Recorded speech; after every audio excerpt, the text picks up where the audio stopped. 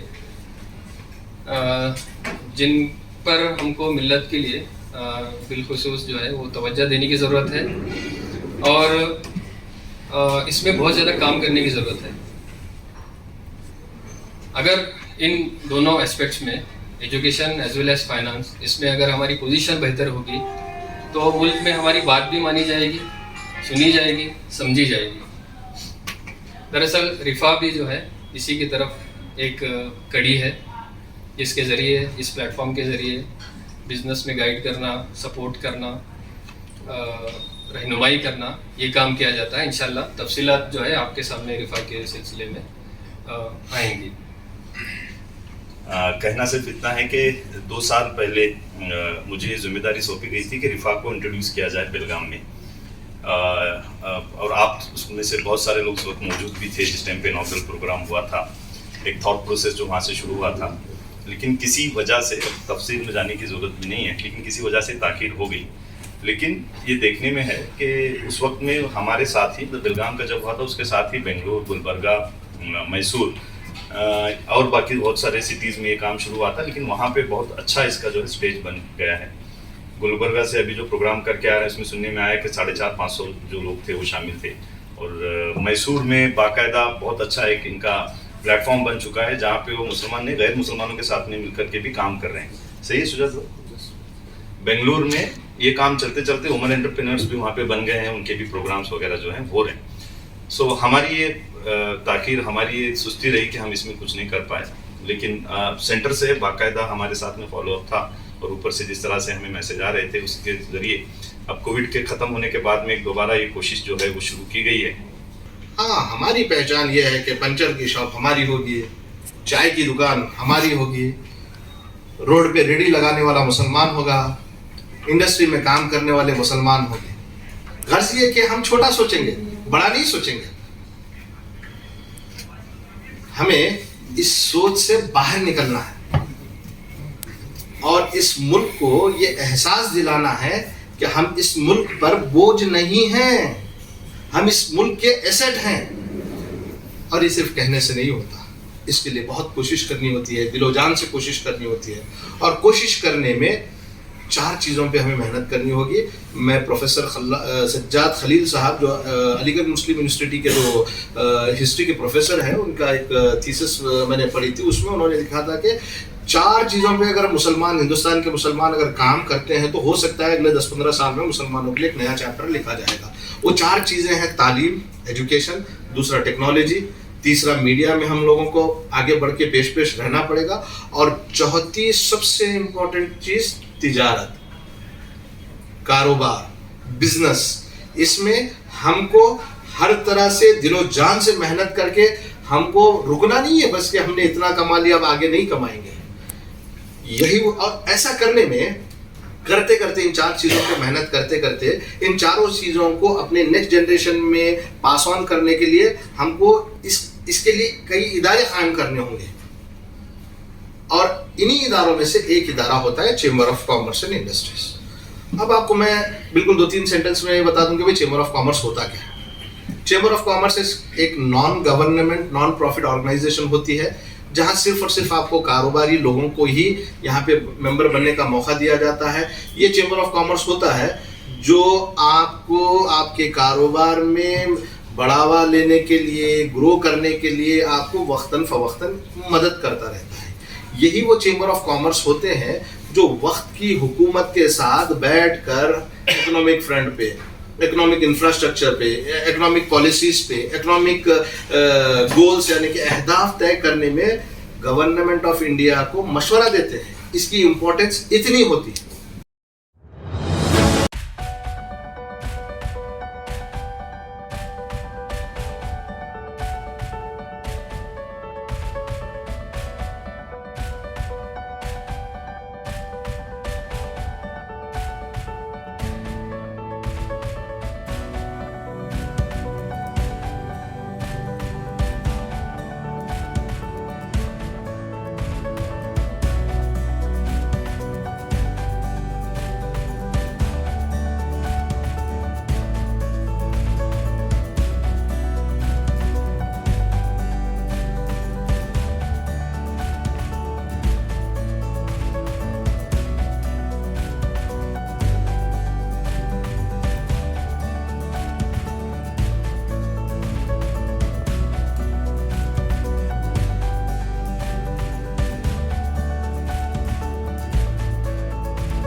Okay, नमस्कार। My self Ruma Patil, मैं बेलगाम NFCI hotel management and culinary institute से हूँ। हमारा ये इंस्टीट्यूट गोंदरी गली में है जो आदर्श पैलेस के बिल्कुल पीछे आ जाता है। और हम आज NFCI के 15 ब्रांचेस में 725 डिशेस अटेम्प्ट कर रहे हैं मिलेट्स को लेके। तो हम क्योंकि हम साउथ से हैं तो हमने 15 वेरिएंट्स इडली और 15 वेरिएंट्स डोसा का ट्राई किया है। हमारे बच्चों ने 15 इडली जो किए हैं वो वेरिएंट्स है अपना वरई के मिलेट से, और जो डोसा प्लान किया है वो राजगीरे के मिलेट को लेके किया है। तो we are attempting India book of world record से एक अटेम्प्ट कर रहे हैं। 725 डिशेस को हम 1 घंटे में प्रेजेंट करने वाले हैं। Thank you.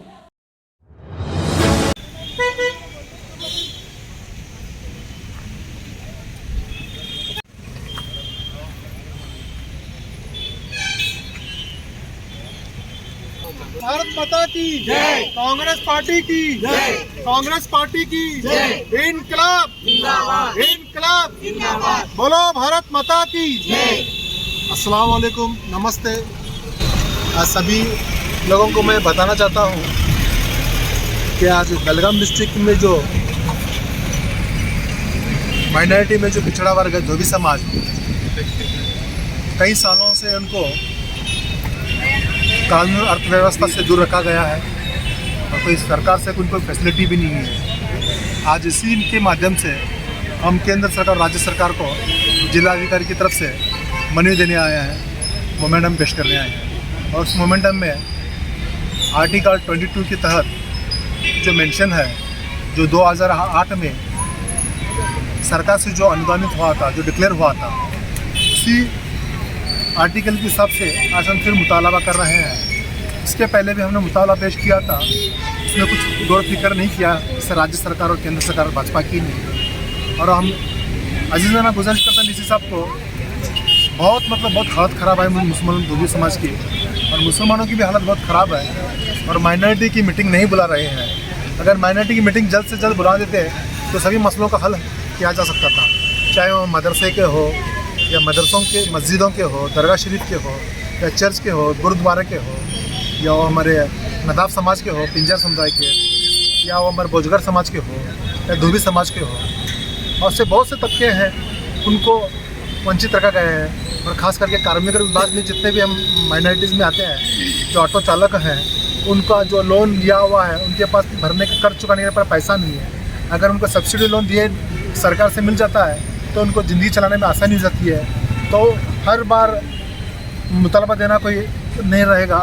तो मैं अजीज़ाना से मैं गुजारिश नहीं, चेतावनी देना चाहता हूँ राज्य सरकार और केंद्र सरकार को, अगर धोबी समाज को और जो पिछड़े वर्ग मुसलमानों के ऊपर अगर सरकारी अर्थव्यवस्था पर उनको नहीं दिया, ध्यान नहीं देकर उनको अगर आर्थिक सहूलत नहीं दी जाएगी तो उसके ऊपर उनको अल्पसंख्यक और माइनॉरिटी की तरफ से बहुत सख्त हर्जाना भुगतना पड़ेगा। आज़ादी के 75 साल का जश्न आज़ादी का महापर्व पूरे मुल्क में मनाया जा रहा है। लिहाजा इत्तेहाद न्यूज़ भी इस मौके पर पूरे मुल्क में संविधान, मुल्क में बढ़ती महंगाई, बढ़ती मजहबी तशद्दुद, भारत की बदलती तस्वीर, झूठ फरेब, जुमलेबाजी की सियासत, गरीबी, भूखमरी और धर्म राजनीति, गिरता रुपया, गिरती मईशत और विश्व गुरु का ख्वाब, कहां तक हकीकत और फसाना। लिहाजा बेलगाम शहर के नामचीन, नामवर और इल्मी माहिरीन से बेबाक ख्यालात और मुलाकात सिर्फ इत्तेहाद न्यूज़ पर। साथ में अब आप इत्तेहाद न्यूज़ ऐप भी गूगल प्ले स्टोर से डाउनलोड कर सकते हैं। तमाम खबरों को एक ही ऐप में आप जब चाहे देख सकते हैं। पैगाम इत्तेहाद अखबार और वेबसाइट और यूट्यूब पर शाया होने वाले वीडियोस इत्तेहाद न्यूज़ के ऐप पर देख सकते हैं। डाउनलोड करें, चैनल को सब्सक्राइब करें, देखते रहिए इत्तेहाद मीडिया।